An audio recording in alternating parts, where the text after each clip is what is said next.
হযরত মামুনুল হক সাহেব, আপনি যে চিল্লাইতেছেন, আপনি মুসলমান, রাসূলের উম্মত, আপনার ঘরের আলমারি শুকেছে, বাঘ ভাল্লুক বানরের ছবি নাই, এগুলো নামান না কেন? আপনার বাচ্চাকে কান্না বন্ধ করার জন্য পুতুল কিনেন নাই, নামান না কেন?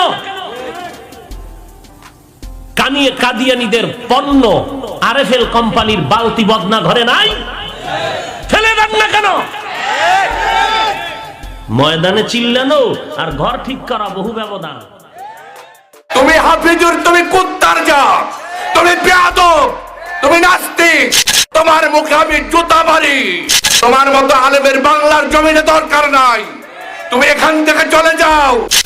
ওই হে সুশীল সমাজ, শুনে রাখো, আবার বলছি, আমার নবীর ইজ্জতের উপর যখন আঘাত আসবে, তখন যারা আমাকে শান্ত থাকার নসিহত করব, তোমার সেই নসিহত আমি দুপায়ে দলতে চাই। আমার নবীর ইজ্জতের উপর আঘাত আসলে আমি প্রতিক্রিয়া ব্যক্ত করব, এটার নামই হলো ঈমান। আমার নবীর ইজ্জতের উপর আঘাত আসলে আমি নির্লিপ্ত থাকবো না, আমি বিদ্রোহী হব, আমার এই বিদ্রোহের নামই হলো ঈমান। বহু ব্যবধান, বেশি বুঝবেন না।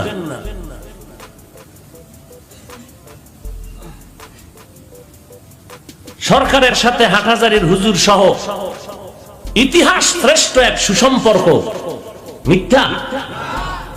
আলেমদের সাথে একটা সম্পর্ক সরকার ওলামা কেরামদের প্রতি যথেষ্ট নমনীয়। এটা থাকবে আমাদের নসিহত, এটা থাকবে আমাদের করজোর আবেদন।